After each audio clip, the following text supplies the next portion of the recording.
Hi, my name is Laura Poche, and I will be your host for today's episode of Eating from the Earth podcast. I am a holistic health coach with a specialization in gut health based in Ayurveda. I am also the author of For the Love of Gut, an introductory guide to loving yourself from the inside out. On today's episode, we are going to be talking about what eating from the earth really looks like. On today's episode, we are going to be looking at how to transition from processed foods to really eating from the earth, how it's really not as complicated as people think, and why it's important to really pay attention to the produce that you're buying, because there's a lot of produce out there that comes from the earth, but it's really not safe and it's pretty processed. We're also going to look at how buying produce from the farmer's market can be kind of risky, and how it's really not that difficult to grow food yourself, and even from food that you've purchased from the grocery store, organic food anyway. Okay, to detail what we're going to talk about today, we are going to talk about how eating from the earth differs from eating processed foods, how it affects your body, even how it tastes, and how long it lasts. We're going to talk about store-bought produce is processed food too, and how we can be duped at the farmer's market, and to be careful with what you're buying there and asking the right questions. And we'll talk about how you can start a garden wherever you are, wherever you live, in whatever kind of climate or environment. There is a way to grow your own food. And we'll also talk about where you can buy safe homegrown foods. Okay, let's start with how earth food differs from prepackaged food. So food that comes directly from the earth versus food that you find in the grocery store in a can or in a package. And I guess probably the worst are the shelf-stable vegetables, that there's a lot that goes into keeping those things shelf-stable. So canned goods, first of all, even though they are way better than they used to, a brief history on canned vegetables is that when they first started storing vegetables in cans in the early 1900s, they were storing them in lead cans. And lead is a powerful endocrine disruptor, and it is the culprit behind most inherited thyroid diseases today. So there wasn't a lot of thyroid disease before the introduction of food being stored in lead cans. So it's definitely better than it was at that point, and even better than it was just, 15 years ago, or 20, actually probably about 25 years ago. They stopped coating the inside of the cans with an epoxy resin, and that's the BPA that you hear about a lot, that when it's BPA free, it means that the can is not lined with an epoxy resin, which, well, that's great news because you do use that to seal floors. But anyway, there are still those PFAS in the cans, commonly referred to as PFAS or forever chemicals. Those are still in the cans because the cans are still made of metal. Aluminum has a level of forever chemicals. There is still stuff that's in the composition and the lining of the can that it's in that is a toxic forever chemical. Forever chemicals are endocrine disruptors. And what that means in simple language is that it's messing with your endocrine system. It is disrupting the function of the endocrine system. And your endocrine system is the series of glands throughout your entire body: your thyroid, your parathyroid glands, your hypothalamus, your pituitary gland. There's all throughout your entire body, your kidneys, your adrenals, all throughout the body is parts of the endocrine system.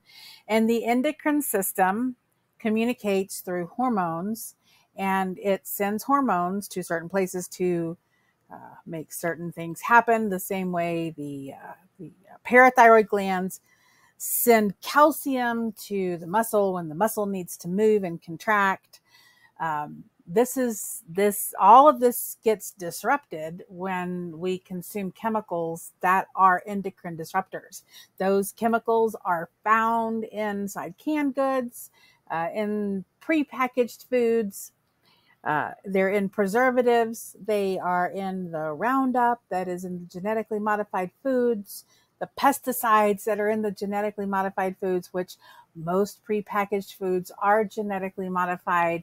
And even if they say organic, they are preserved in one way or another to be shelf stable.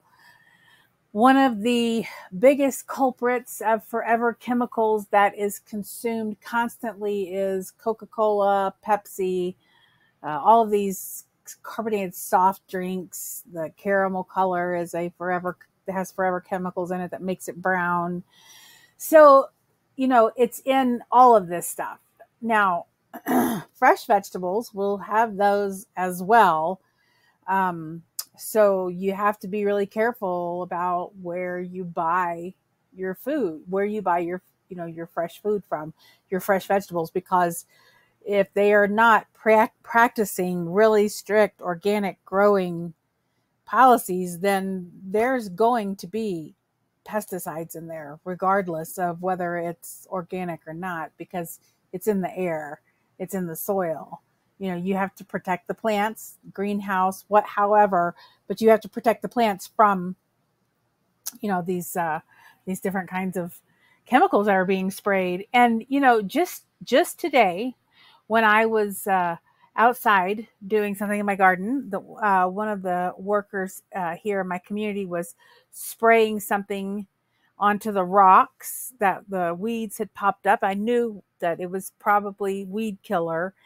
And so I asked her, "What are you spraying?" And she said, "Weed killer." Well, I have my garden right out there, just right out there where, that if she sprayed it near us, it would go right into my garden. So I asked her not to spray in our vicinity so that it wouldn't hit my garden. But when I'm not home, I have no way of knowing whether they're doing it or not. So, I'm going to have to take extra measures to protect my garden now. But at any rate, you know, there are, there's nutritional value in canned goods, in frozen vegetables, in prepackaged foods.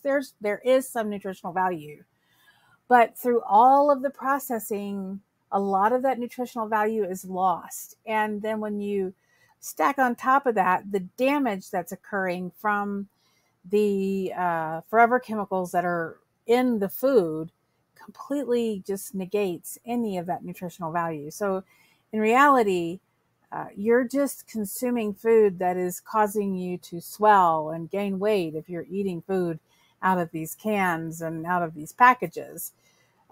Frozen vegetables, those you really have to be careful with. Read the package, read the origin of the food, because that's the thing. If it's frozen, we don't have any idea where it comes from. It could come from China.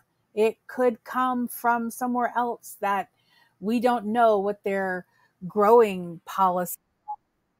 And not that we have great growing policies here in the United States, as everyone knows, but you want to know where your food comes from. So that's it's one of my cautions about frozen food. But another caution is that, to freeze food, to freeze any kind of vegetable that, so it won't wilt and it won't, become all, nasty from the freezing process and be ugly when it comes out of the bag. It goes through a blanching process. Now, blanching is not terrible, but it does kill a lot of the good nutrition, and it's not as nutritious as eating fresh from the plant itself, or as fresh as you can get it. So when you're eating fresh vegetables, say from a garden, your garden or someone else's garden that you are, familiar with their practices, or from a farmer's market, that's actually a farm that you know about, and you know how they're growing, and you know how they're tending to their soil. When you're eating that food, that gives you the maximum nutritional value. So the one rule of thumb with food, as far as growing, is whatever's closest to the seed is going to be the most nutritious. So whatever comes out of the seed, and is, like, for instance, the first part of what's coming out of the seed is your highest nutritional value. So for instance, like carrots have the highest the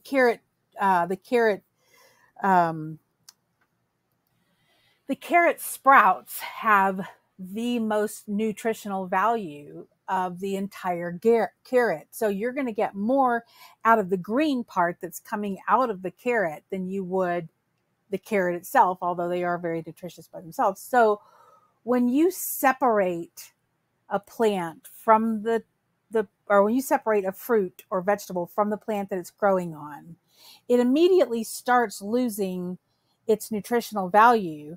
And then you don't have any control over what part of the vegetable you have the opportunity to consume, because you're buying the cleaned vegetable. But if you're buying a vegetable from a grocery store that has been processed and has been on a truck for 2 weeks before it got to you, by the time it gets to you, it has very little nutritional value left in it. And to keep it looking pretty for that long journey, they treat it. And I'm going to talk about that in the next part. But I would say, in the battle between processed, canned, and frozen vegetables and fresh food, TKO on the fresh food, 100%.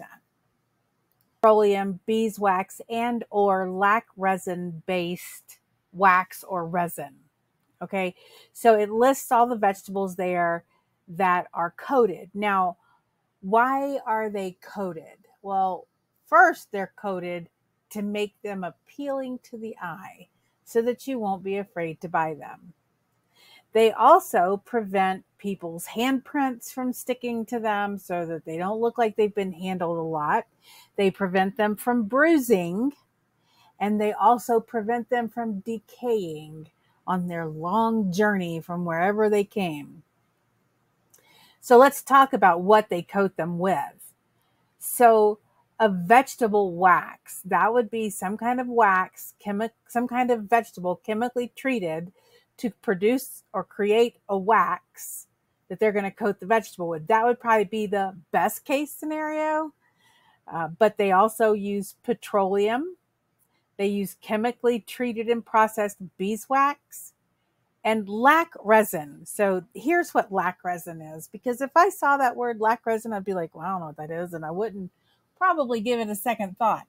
But here's what lac resin really is. So there is a bug called the lac, L-A-C, bug, and it gets on a particular kind of tree.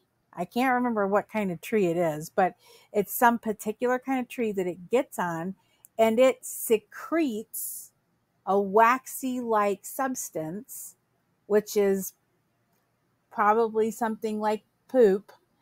And they collect this resin off these trees and make it, chemically process it, and turn it into a wax coating to go on that apple you just ate without peeling it, or on that tomato that you just cut up and threw in your salad. So washing your vegetables with vinegar and water, if you're going to buy those from the grocery store, is super duper important. Anywhere you buy your vegetables from, grocery store, farmer's market, whatever, I would strongly recommend washing them with some kind of vegetable wash, safe vegetable wash, or vinegar and water works really good too. So, and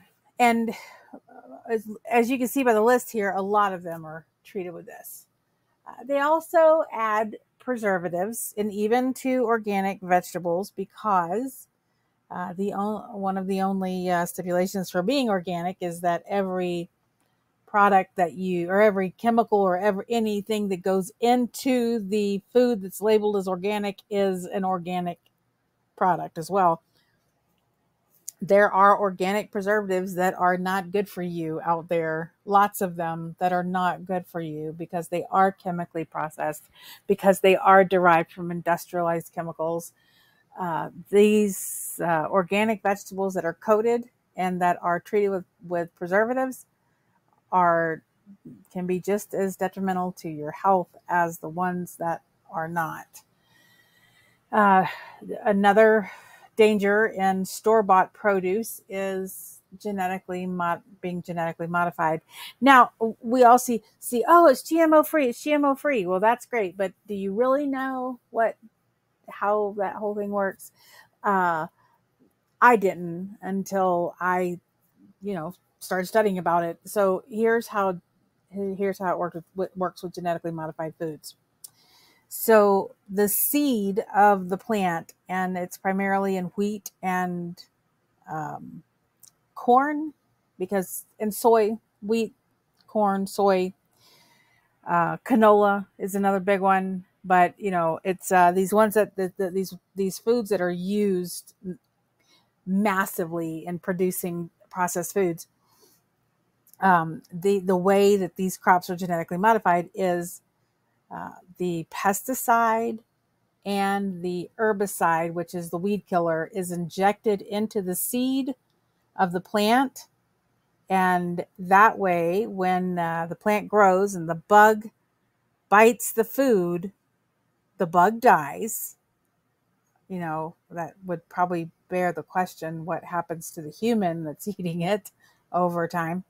And then as far as the herbicide, which is Roundup, the way that works is it's called, when they inject the seed with the Roundup and then the plant grows and all the leaves are beautiful, they can spray them with Roundup without having to worry about it killing the plant because it's Roundup ready, because it's already Roundup. It grew into a big fluffy Roundup, basically. So that's what genetically modifying foods looks like. And that's why it's just so important to not eat those genetically modified foods. The non-GMO project, it's great. There's some questions there. So, just why eating from the earth is very important, and not eating a lot of the corn, flour, canola, soy-based foods. Just, dodge those. There are also, many of the vegetables in there are also coated in pesticides from being sprayed while they were on the farm. Now, this is something that we've all heard about, the Dirty Dozen. This is a list that was made up by the Environmental Working Group. The first one on here is strawberries, and I think that they are like the number one. Wow, do not eat these if they are not organic. The seeds are on the outside of the fruit, so the pesticides soak right into those seeds. The seeds go right into your body, carrying this pesticide with it, and it just wreaks havoc throughout the entire endocrine system and other systems in the body. Spinach says here 76% of spinach samples contain pesticide residues, including permethrin, a neurotoxic insecticide that is highly toxic to animals. And just as a side note, spinach is super easy to grow. Kale, mustard greens, and collard greens, 86% of all samples of leafy greens were found to contain 2 or more pesticide residues, including the neurotoxin imidacloprid. I'm not even going to attempt that one or the other one, but both of those, all 3 of those sound terrible. Okay, and then peaches Over 99% of the peaches tested by the Environmental Working Group contained pesticide residues, with 65% containing at least 4. Okay, let's just stop here on peaches and say this, okay? Most of the time people, when they use peaches for some recipe or anything, they use canned peaches. So not only are you getting all of this pesticide and neurotoxins in your peaches, you're also getting all of the forever chemicals that are inside that can that the peaches are in. You know, it's just like a double whammy. Pears, over 63% of pears tested by the EWG contained residues from 5 or more pesticides. That's crazy. Nectarines, the EWG detected residues in nearly 94% of nectarine samples, with one sample containing over 15 different pesticide residues. Apples, the EWG detected pesticide residues in 90% of apple samples. What's more, 80% of the apples tested contained traces of diphenylamine, a pesticide banned in Europe. Grapes. Conventional grapes are a staple of the Dirty Dozen list, with over 96% testing positive for pesticide residues. So can I just say wine, right? Be careful with the wine you drink. Bell and hot peppers. Sweet bell peppers contain fewer pesticide residues compared to other fruits and vegetables, yet the EWG cautions that pesticides used on sweet bell peppers tend to be more toxic to human health, probably because of the type of bug it's trying to repel. Cherries, the EWG detected an average of 5 pesticide residues on cherry samples, including a pesticide called iprodione, which is banned in Europe. Again, blueberries, the EWG found that 90% of blueberries had pesticide residues, with 80% containing 2 or more. And then the last, green beans. The EWG added green beans to the Dirty Dozen list after finding 90% of samples contained pesticides, including acephate, a neurotoxin banned by the EPA in 2011. And they're still finding it in there. It's forever chemicals. They're here forever, and they're here to stay. And can I just say that most of these on this list, with the exception of peaches, pears, nectarines, apples, and grapes, most of these are super easy to grow in containers, and we'll get more into that in a minute. Okay, so then how do we stay away from all of these toxic neurotoxins and PFAS and all of these horrible chemicals that are all over even our fresh, good veggies? How do we stay away from that? Well, the first thing that comes to mind is going to the farmer's market. Let's hit the farmer's market and get some fresh veggies. But, with our business, I have spent a lot of time at farmers markets, and I have watched them unpack their vegetables. I've watched them unwrap their vegetables in the wrapping that comes from big warehouse stores. So you got to be careful, because many farmers market vendors buy their produce from big warehouse clubs, take off the stickers, and market them as homegrown. Ask questions when you're buying these vegetables from people at the farmers markets. You've got to ask them these questions. Ask them, did you grow this yourself? Where is the farm that these came from? Are these organically grown without pesticides or herbicides? And is this from a raised bed garden or an in-ground garden? Why would you ask that last question? Well, in my opinion, I feel like the vegetables coming from a raised bed garden are probably safer, because they are not in the depleted, toxic American soil that has just, anywhere near farmland. That's going to get covered in pesticides that are blowing over. Just like what I was talking about with the lady today that was out there spraying weed killer. Bless her heart. She's going to be sick from that stuff too. So you've got to ask these questions. Are these organically grown? Did you grow them yourself? Did you Do you know anything about the farm? Where is the farm located? Ask a lot of questions. I know I have a couple of vendors that I trust at certain farmers markets that they do buy their or they do grow their own vegetables in their own garden, and they package them themselves. And the ones that need to be packaged, like leafy lettuces like arugula and that sort of thing. And it's two ladies, and I know them, and I know where their farm is. I know how they grow, and these are the people that we should be buying our vegetables from. We should be buying our vegetables from these people that are trying to grow vegetables that are safe for us to eat. If we're not going to be able to grow our own, or if we choose not to, we should at least be buying them from someone who is trying to make a difference in this world and trying to provide fresh vegetables to the public. And I am so grateful for those of you out there that do that.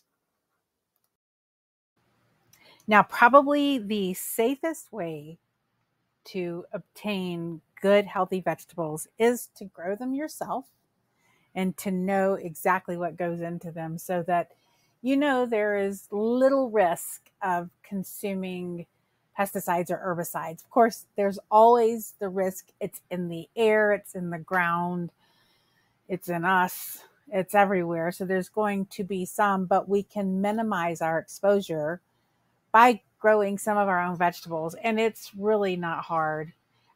Now, just a little less than a year ago, maybe 8-9 months ago, I planted my first vegetable plant. I planted some cucumbers and some tomatoes, all which have died because it was my first plants and I had to learn. But I worked with a gardening coach, and I learned how to start growing some vegetables. It's definitely not hard to do. It's definitely a commitment. It's definitely something that you can't just do a little bit of. You have to really, maintain your garden. So that's why I say start small. Even if you don't have land to grow on, you can still grow vegetables in small containers. Tomatoes grow really good in containers. Cucumbers grow okay in containers, but they're kind of difficult with diseases and the amount of watering you give them and pests. Cucumbers are a little challenging, but you can grow them in containers. You just need to make sure you have a good trellis for them to grow up. Beans grow well in containers. Carrots grow well in containers. All lettuces, including bok choy, arugula, microgreens, all of those grow really well in containers, and they grow well in partial sunlight. So if you only get sun for part of the day, it's okay. Get them out there in that sun for as much as you can. There's also those indoor growing things that are like a big, like tall, like machine thing. I'm not even sure what they're called, but they have ultraviolet lights, and you can plant your seeds, and those grow that, especially like apartment growing, lettuce and tomatoes and things like that. Those do really well in those kind of situations, but definitely outside in a good soil. I have found that growing in containers, the COIR, the coir, I'm not sure how to say that, but that kind of soil where it's like coconut and peat moss, and you add water to it and it gets bigger. That kind of soil I have found works really well in containers because it prevents me from overwatering, which I tend to love my plants to death. And so, if you're prone to overwatering, or if you're not sure how much to water and you need like definite signs that this plant needs water, that kind of soil that's got the coconut and the peat moss and the COIR, not sure how to say that, in there, that works really well. But I mean, you can literally grow anywhere. You can grow, just Google, look up in your area, research in your area, in your part of the world where you live, what grows well in containers, and then of course, you need to pay attention to how much sun you have and when the right time to plant them is. And you can grow your own food no matter where you live or how much property you have. Now, when you're first getting started, one of the easiest ways to grow vegetables is from planting them from like another vegetable. I've put some pictures up here. All of these, with the exception of the last picture on the right, have all been grown from another vegetable. So the onions, my green onions there, you see the first one on the far left, those I just took a really small piece of the root of the green onion. So I just cut all the way down till there was about 2 inches left of the root. And I literally just filled up a pot with dirt and some fertilizer and some straw and soil. I'm not going to say dirt. It was raised bed soil, some straw and some fertilizer, organic fertilizer. And I worked it all the soil in really good. And then I just literally poked my little onion bottoms down into that dirt. And within a week, I had green onions. They grew back. So this is a great way to just keep the organic onions. And this only works with organic vegetables. This does not work with genetically modified vegetables. Genetically modified vegetables will not give you more vegetables. That is not in their plan. So the organic ones will, though, produce another plant for you. So the green onions you see was super easy. So you can always have onions available. The green part, anyway, if you pull up the root, then that's it. But you can, replant it or replant more. The next one are my little sweet peppers, which are the little colorful peppers that you see in the grocery store. They're sweet. They are like a little miniature bell pepper, and they come in red, yellow, orange, and they're some of my favorites. And of course, these are organically grown peppers that I knew were organic, and I knew I could regrow them.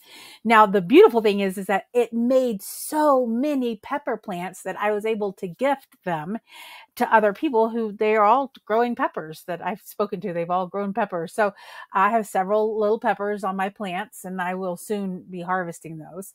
The next group of plants you see is some tomatoes. Not real sure about these. I think it was more user error than it was the tomato plant. I have not gotten any tomatoes off this plant this year, but I do have a tremendous amount of flowers. So I'm giving them one last chance to kind of get it together and see if they're going to make some tomatoes. But that big bushy plant came just from a half of a small cherry tomato. So the same with the one right to the right of it. These are newer ones that I planted, and they were actually volunteers that popped up out of my compost in another one of my plants. So I just repotted them, and they have turned into nice fluffy plants. On the far right, skipping the one there, the green tube, skipping that one, going over to the one on the far right, those are microgreens. Now, those I did not grow from like other vegetables. I grew from the seeds, but they're so easy to grow. So what I did was I used that soil that I was telling you about. That's the peat moss and coconut and core. All of that together, just really good spongy soil that distributes the water well. I used that, and then I literally just layered a whole bunch of seeds over it, kind of covered it, and then I covered it up with more of that soil and watered it, and I put it inside that green tube right there where the fifth picture over there. That green, it's like a little portable greenhouse. You can get those on Amazon.